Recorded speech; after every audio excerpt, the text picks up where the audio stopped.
nandito na naman po tayo sa isang reaction video. Meron na naman po tayong panonoorin na ito'y galing sa PH News Update. Actual video, nagkagulo sa korte, lockdown na. Attorney Vic nagpasabog ng ebidensya, Marcoleta lalaya agad. Ibig sabihin mga kapatid, kahit ano pong gawin ng Iglesia ni Cristo, kahit nagsakripisyo na po ang mga kababayan ho natin, yung iba hindi na nakapasok ng trabaho, tinuloy pa rin nila, no? Ang tigas talaga ng gobyerno natin ngayon. Bendalo na bendalo, wala hong nagagawa ang taong bayan. Alam kasi ng Marcos, sa tingin ko lang, yung unang rally, pangalawa, pangatlo na nga ito, di ba? Nung una tsaka pangalawa, alam kasi nila na hindi nanggugulo itong mga Iglesia ni Cristo. Alam na nga nilang hindi nanggugulo, pero hindi pa rin nila pinakinggan. Ngayon, pangatlong rally, malakas pa rin, pero hindi pa rin nila pinakinggan. Tinuluyan pa rin nila si Marcoleta. Yon ang pinakamasakit po. Panoorin po natin ito mga kapatid kung trip nyo na may kasamang reaction video. Palambing naman po. Palike kayo dyan. Tsaka mag-subscribe na rin po. Libre po ang subscribe dito po sa YouTube. Okay? Pindutin na po natin ito. Ito ang balita ngayon. Trending at pinag-uusapan ngayon sa mundo ng social media. Ang di umano'y balitang tunay talaga na lahat na lang ay handang gawin at handang baluktutin ng batas para lang pagtakpan ang di umano'y flood control scandal ng gobyernong ngagba ni Marcos Jr. Kung sino pa itong lumalaban para sa katotohanan at para sa tama, ay siya pa itong tunay na ginigipit at ipakukulong. Correct. Napapasok lang na balita ngayong araw, July 6, 2026 ay kumpirmadong naglabas na ng warrant of arrest at kusang sumuko ang matapang at butihing senador ng bayan na si Rodante Marcoleta para sa kasong plunder ng Sandigan Bayan. Biruin mo, sa sobrang kapal po ng mukha ng administrasyong ito, nauna pa pong ikulong nila si Marcoleta o tawag diyan, bigyan ng warrant of arrest. Isipin nyo na lang, gusto niya nga pong malantad na po yung katiwalian dito sa Pilipinas, sa gobyerno nating bangag. Tapos ngayon siya pang unang ikukulong. Kasama siya sa makukulong. Diba ang sakit niyan? Siyang galang Pilipinas.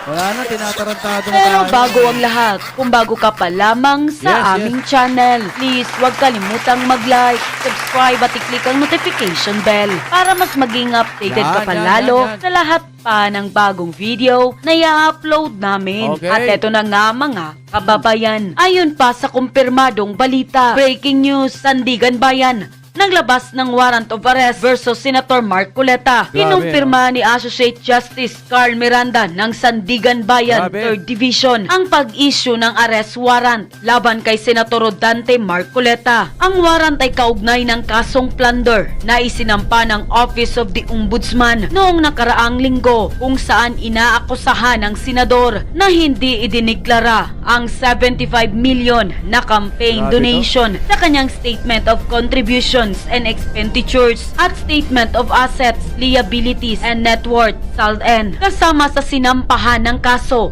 ang dating kongresista Michael Defensor at mga negosyanteng sina Joseph Espirito at Aristotel Viray. Halata naman na kaya lang yan sinisilipan ng ganyan kasi nga itong sila Mike Defensor, di ba, doon sa Marines, di ba? Kaya lang nila ginaganyan kasi nga para po hindi umaksyon itong mga to sa katiwalian. Sila, nag-e-effort sila para po ipaglaban kung sino yung mga mastermind dyan. Alam nyo, nahahalata sila eh. Itong gobyerno natin, hinahabol lang nila yung mga naglalabas po ng katotohanan. Gumising na po tayo mga kababayan. Na nakaharap din sa paglabag sa Presidential Decree No. 46 na nagbabawal sa mga opisyal ng gobyerno na tumanggap ng regalo o donasyon na may kaugnayan sa kanilang tungkulin. Ang pangunahing kaso ay naraffle sa Sandigan Bayan 3rd Division na pinamumunuan ni Justice Miranda, habang ang iba pang kaugnay na kaso ay naipamahagi sa ibang dibisyon ng korte. Binigyang diin ni Justice Miranda na ang pag-issue ng arrest warrant ay patunay ng determinasyon ng korte na ipatupad ang batas at panagutin ng mga opisyal na inaakusahan ng katiwalian dahil ang plunder ay isang non-bailable offense. Inaasahang magsisimula na ang masinsinang paglilitis na maaring maging isa sa pinakamainit na legal na laban. Dapat ang ikulong yung mga marami pa nga, 'di ba? Sabi ng ganon, wala pa tayo sa ibang ahensya ng gobyerno. Nandito pa lang po tayo sa flood control. Wala pa po tayo sa mga iba pang part. Wala pa tayo sa PhilHealth, DOH, etc. Marami pang dapat suriin. Pero dito pa lang po sa flood control nangangamote na. Mukhang wala talagang mananagot. Ano, kalimutan na lang yung trilyon o yung bilyon? Ganun-ganun na lang ba yun? Sir, napakasakit ho kasing isipin dito sa Pilipinas kung sino pa po yung nagmamalasakit para sa bayan. Siya pa po ang gusto nilang gurgurin. Mga walang puso po yung mga yan. Saysayan ng Sandigan Bayan. Samantala, mariing itinanggi ni Senador Dante Marcoleta ang mga paratang. Siyempre. Iginiit nito na siya ay biktima ng political persecution ng administrasyon, bagay na kinontra ng Malacanang. Si Senador Dante Marcoleta ho ay na-issuehan na Eto ng na. warrant of arrest sa kasong plunder na inihain laban sa kanya. Yung plunder na hanggang sa ngayon malinaw sa ating pananaw ay isang malinaw na blunder. Wala hong plunder doon. Wala Pero inyo, kahit po sabihin na marami nang nagsasalitang mga attorney, katulad po nito ni Attorney Vic Rodriguez at iba pang mga attorney magagaling, kahit sabihin pa nila, kahit magdadaldal pa, kahit himay-himayin pa rin nila, tinuluyan pa rin po nila si Marcoleta. Kahit napakalakas na ng tinig ng mga iglesia ni Cristo, nakikiisa sa iglesia ni Cristo, anong ginawa nila? Tinuluyan pa rin po nila. Patunay lang po na hindi nakikinig yung Malacanang. pong kinuha, wala pong involved na public funds. Wala pong plunder doon. Bagamat nariyan po yan, siya nandyan ngayon sa Sandigan Bayan, na deny din yung kanyang motion to quash. At siya nagtungo sa Sandigan Bayan at nag-anunsyo si Associate Justice Carl Miranda ng Sandigan Bayan Yon. na meron ng warrant of arrest laban kay Senador Dante Marcoleta. At dahil si Senador Dante ay nasa Sandigan Bayan ngayon, ang ating initial na balita ay hindi na rin siya pinalabas Nako. ng Sandigan Bayan. Ano? Tinamang-tama talaga nila sa panahon po ng ng impeachment. At ganun din, ang information na ating natanggap ngayon, I think I am already at liberty to inform you mga kababayan, ang ating kaibigan, ang dating kongresistang Mike Defensor, ay voluntaryong isusumiti na rin ang kanyang sarili diyan sa Sandigan Bayan ngayong araw. Any moment ay patungo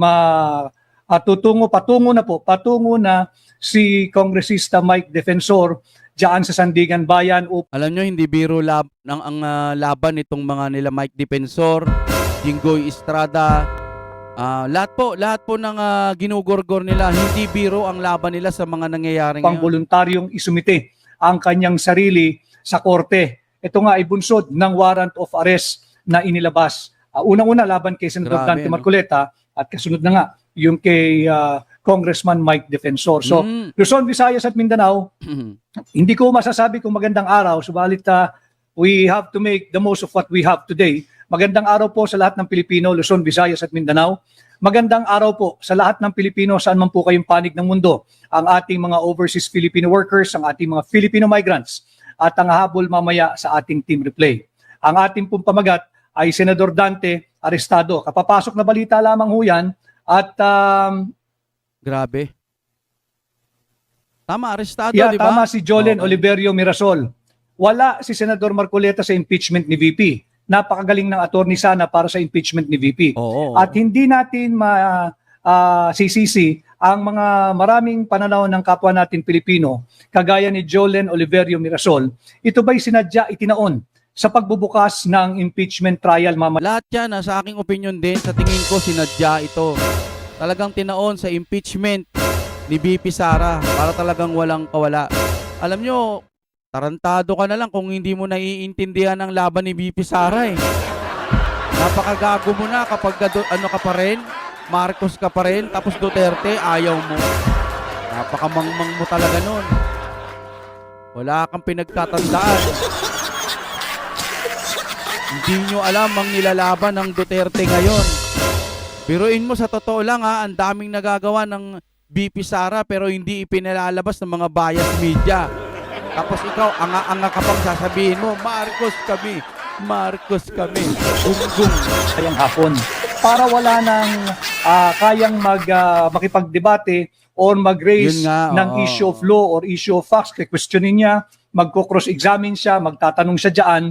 Kaya ba yan ay itinaon yung kanyang warrant sa araw na ito, July 6, Yes. itinaon sa pagbubukas mamaya ng impeachment trial para Yun na nga wala nangyari ng isang abogado na skilled in litigation, na maalam sa batas, Grabe yun. na marunong sa saligang batas, at hindi basta-basta mapapaikutan ng mga Bendalo boys Oo. diyan sa Senado. Oo. Kaya mga kababayan, ito po yung nakakalungkot na balita ay inilabas na ang warrant of arrest laban kay Senador Dante Marcoleta ngayong araw diyan sa Sandigan Bayan. Ito ay inanunsyo base sa isang newsfeed ni Associate Justice ng Sandigan Bayan, si Associate Justice Carl Miranda, at nandoon na rin si Senador Dante Marcoleta sa Sandigan Bayan, hindi na pinalabas. Pag hindi ka na pinalabas, restrained na ang movement mo, Yun lang. detention na yan.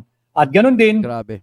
ay si aking kaibigan, si Congressman Mike Defensor ay patungo na rin sa Sandigan Bayan, uulitin ko ha, upang voluntaryo, kusang loob na isumiti ang kanyang sarili sa Sandigan Bayan. Hindi na siya kailangan hanapin ng mga law enforcement. Kusang loob na siyang nagtungo Kaya diyan sa nga eh. Sandigan Bayan. Oo. Di ko meron magpadala sa akin ng isang video. I'm not sure kung pwede kong ipakita ito. Yung nagpadala, baka pwede mo akong abisuhan kung pwede kong ipalabas ito. A very nakakalusaw ng, actually nakakagalit na ho ito. Oo. Hindi ko na alam kung ano ang gagawing reaksyon ng sambayan. Tama mo, hindi na hindi na normal yung si Attorney Vic. Kadalasan pag nagsasalita yan, lagi hong formal. Pero ngayon nakikita ho natin na yan, hindi niya na alam kung anong sasabihin niya. Sasabihin niya, sa totoo lang, nag-iingat pa nga yan eh. Pero ang gusto sigurong sabihin niyan, pangag talaga ang administrasyon. Siguro may mga ganon, ano? Sa aking palagay din, nakikita naman siguro nating lahat, yung mga matatalino dyan, yung may mga isip, yung mga kapwa ho nating mga hindi. Nakikita natin na meron talagang pagkakamali dito sa gobyerno. Tangina. Ako, naiinis lang ako sa mga mga bulag. Saka mga bulag-bulagan. Wala silang awa sa mga kababayan ho natin. Ang tanging paraan na lamang talaga, wag naman sana ako, ayoko rin mangyari dahil ang hirap po talaga ng kalagayan pag binabaha tayo, no? Yung magising lalo ang mga kababayan natin sa mga nangyayari. Nakakadismaya, sobra nang nakakadismaya at nakakasuka.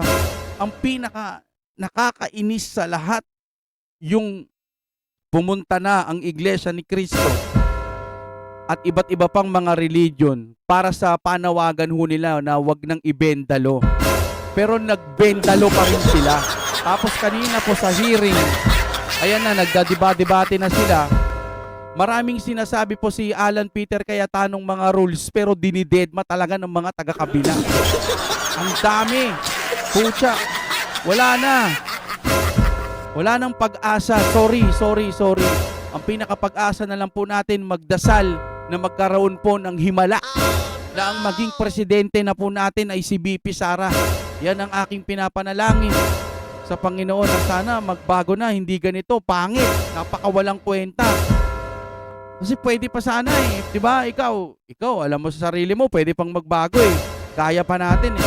Hindi naman tayo katulad ng mga ibang bansa na talagang sagad na talaga eh. Eh tayo may pag-asa pa eh. Tapos ganun-ganun na lang, huwag tayong papaya. Pilipino rito. Tama si Gina Angeles Dalio, sobra na sila. Yung nagpadala ng video, kung pwedeng, kung meron akong pahintulot, ilabas ito. Baka pwedeng ilabas mo siya boses lang. Yung struggle ng isang ama na kinakailangan mo magpaalam sa iyong anak dahil nga Oo. tutungo ka na eh. Haharapin mo yung panggigipit na ginagawa sa iyo. Mm. At kung may pahintulot ako, ipapalabas ko ito para lang humakita ninyo na maantig kayo sa kalunos-lunos na kalagayan ng ating bansa ngayon sa ilalim ng isang tyrant or a dictator leader na si Bongbong Marcos. Tama, tama. So ito yung balita natin ngayon. Denied yung motion to quash ni Senador Dante Marcoleta. Nag-issue na ang So nag-motion na si Dante Marcoleta pero wala pa rin. Ay putek talaga ng gobyerno. Wow! Heavy! Ina. Sandigan Bayan ng warrant of arrest laban kay Senador Dante Marcoleta. Fact of the matter, nandyan siya ngayon sa Sandigan Bayan, hindi na pinalabas at ang kasunod niyan ay yung booking process na. Yung kanyang mga kapwa-akusado, kagaya ni Congressman Mike Defensor, si Congressman Mike Defensor ay patungo na sa Sandigan Bayan. Hindi niya hahayaang gumastos pa ang pamahalaan na hanapin siya. Siya ay voluntaryong patungo na po dyan. By now, Grabe, baka malapit na siya dyan sa Sandigan Bayan. Kanyang voluntaryong isusumite ang kanyang sarili at haharapin yung kasong plunder. Wala naman ho talagang plunder. Wala talagang Ina, may plunder na ngayon yung mga lumalaban. Isinisiwalat nila, no? Isisiwalat nila yung mga masasama. O, ito na. Sisiwalat ko na. Ito na, oh. Tapos sila pa yung may plunder ngayon. Tapos yung mga malalaki ang pinagkukuha, mga billionaires, pukin ang ina nandun, nakawala. Ibig ko sabihin, hindi pa nahuhuli, hindi pa napapanagot. Shit! plunder.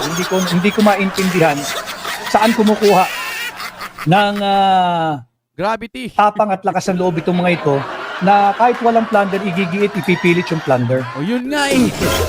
Ben nalo nga, Ben talo. Tapos nag-motion, tapos nireject. Tinginan yan. What a Philippines. Kung may budget tayo lang lahat, no? Kung may budget lang tayo, doon muna tayo sa Korean. Sa Korea, wag lang sa North. No? O kaya sa Amerika, China, Australia, mga ganun, mga Japan. Doon muna tayo. Sa inyo na to, isaksak nyo sa baga itong Pilipinas. No, kung may pera lang tayong lahat, no? Mapepera lang ang mga Pilipino. Alis na tayo rito, kami nyo na to. Saksak mo sa baga mo to. Kung sana, no? Kaso, mahal natin ang Pilipinas. Ayaw natin ng ginaganito tayo. Paragis yun. No? Hindi na ito demokrasya. Ito'y diktadorya na. At sana, may pag-asa pa naman, sana, yung co-equal branch ng gobyerno, ng pamahalaan, yung isang sangay na co-equal branch ng executive at legislative, yung judicial department of our government, sana manindigan. Wala na. Hindi na. Ewan, ha. Yung Supreme Court pa, parang nahihirapan nga eh. Pero love natin yung Supreme Court. Pero sa tingin ko dito sa gobyerno ngayon, wala nang ahensyang pwede nating takbuhan at kampihan. Kampihan. Na maging kakampiho ng taong bayan. Wala na. Pucha, plunder. Paano naging donation tapos plunder? Ang ina yun. Wala na talaga tong gobyerno natin. Mga kapatid, maraming salamat po sa inyong panonood at lalakasan ko na rin po ang aking loob. Huwag muna kayong aalis mga kapatid. Kung napapansin ninyo, humina ang ating views dito po sa YouTube kasi nga dala na nga nabago yung ating algorithm. Kaya naglalambing po ako sa inyo dyan. Baka naman po, nandiyan po ang ating Gcash sa taas. No, para man lang maka-ahon-ahon po yung ating views dyan. May gagawin po kasi ako mga technique, mga daming payment. Dami pong payment. Yun lang dyan po sa taas mga kapatid sa mga gusto pong tumulong sa aking channel. Nagurgur ko kasi napalitan ko ng 2 times kaya nasira yung algorithm. Kayo na po ang bahala. Maraming salamat po sa lahat ng mga tutulong. Hindi ko po kinahihiyaya kasi hindi po ako nagnenenok. No? Thank you very much sa lahat po ng nanonood at sa mga bagong subscriber po. Sana bumalik na rin yung mga ibang subscriber, no? Para tuloy-tuloy po tayo. Thank you very much. Maraming salamat sa panonood.